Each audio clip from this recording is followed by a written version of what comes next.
Hey everyone! So today I wanted to do something that is a bit different from what I kind of do usually, but I actually have been writing a list of the things that I wanted to burn for the year of 2024.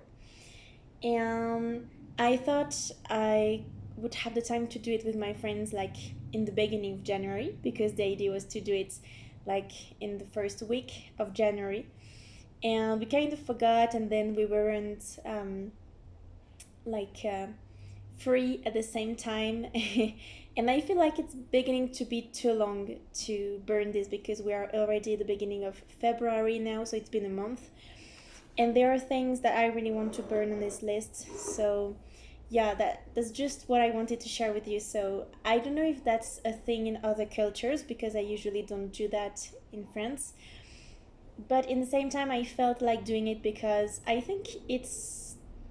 like the idea of something symbolic. Like you have the paper, you have all the bad things written on it, and then you just burn it. Like this is from the past now, and it doesn't mean you forget it. It just means that you can move on from this. You can to yeah, you kind of make yourself more detached to those things and more ready to move on to the new year. So I wanted to do that with you because of course I couldn't do it before. So I'm just gonna burn this list now. So this is my list. As you can see, there are many stuff there. So I even drawn some fire stuff. But yeah, it's a lot of stuff. So I'm just gonna share that with you since it's kind of all the things that were past, and it's not really, well, there are personal stuff, but I don't mind. I feel like it's nice to also share the bad stuff with you because it's also fair to say, okay, my life is not just calm, soothe, all the tranquility that I like from the mountains. Of course, it's not always that. So I feel like I have to be true to you. So here's my list. The first one, and of course, it's a more difficult one to share because it's something that happened last year. It's been not 1 year, but almost in a month, that will be 1 year that this happened, and it feels like it's so close. Like it doesn't feel like it's been 1 year already. It's crazy. It's my just adorable doggy that died a year ago. Well, it was in Mars, but in March. Okay, forgot my English. So that happened in March, but yeah, it was so like so unexpected. So this was something really hard for me to go through, and I loved her. Didn't have the chance to say goodbye to her, so that was tough. So this one's the first on the list, of course. Then there's one of my close friends here in Equator. Her mom died, and this was also really, really hard. It was around her birthday, so it's even harder to feel um, the happiness of it, of the birthday and everything. So of course she was too sad to party or to see people. Even now, it's been 6 months, or yeah, about 6 months. Even now, it's still a bit difficult for her to go out with people. So of course that has been really, really hard for her. Another friend of mine, back to France, that had really like bad times at work. So I wrote that because I know she suffered, and she suffered mentally, and that was really hard for her. So I wrote that as well because, well, it was dear to me to write the suffering of my friends as well. Um, yeah, like another friend of mine in France that lost her work because of her chief that was kind of how do you call that? He was kind of narcissistic perverse, if that's called like this in English, but a terrible person, and she lost her job because she had to leave because of him. So that was terrible as well. Um, I wrote the how do you call this when you mourn a person, but this time it's not about dying, it's about a relationship that ended, so you have to mourn the relation. I don't know if you can say that, but I wrote that because in French it's called le deuil, but you can also say that for a relationship. So it's a relationship that ended, and one of my old relationship that ended, and it was really hard for me at the beginning when I was here in Equator. So I think last year was all about trying to move on, and so I wrote that. Yeah, also I wrote my non, how do you say that? The fact that I wasn't sure if I was capable after that, after this thing that happened that I just told you, to go back into another relationship. So I was unsure about that, and I think now I just feel a lot better about it, and I just feel like I could be in a relationship, but also I feel perfectly good alone. So I think I'm past it now. Um, yeah, some like bad times I had with a friend as well, and oh, I wrote that. It's actually quite philosophical. I wrote our lack of gratefulness, I would say. Our lack of gratefulness at work is often the loss, well, no, yeah, the loss of humanity, something like that.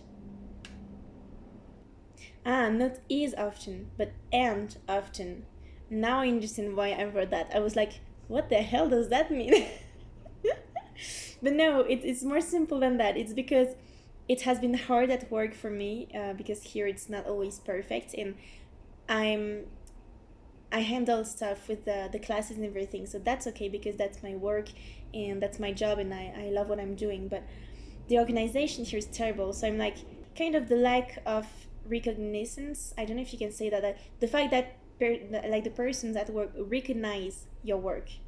This is something that we don't have here, unfortunately. And also, so often, the the lack the lack of humanity. Yeah, because of course, lots of people are like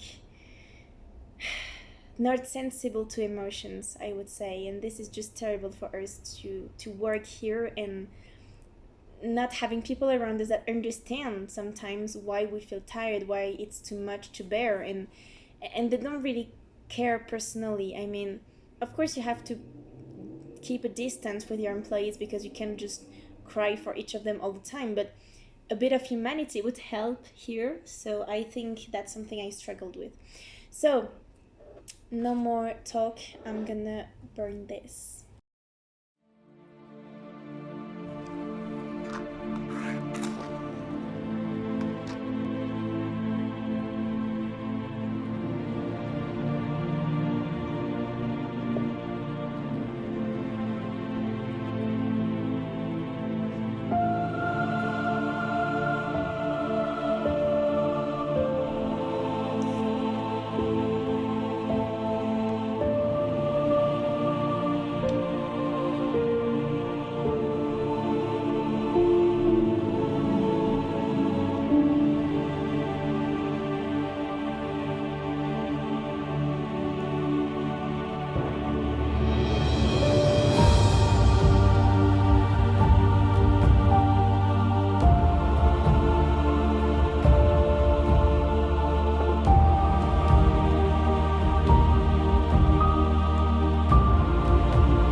Wow.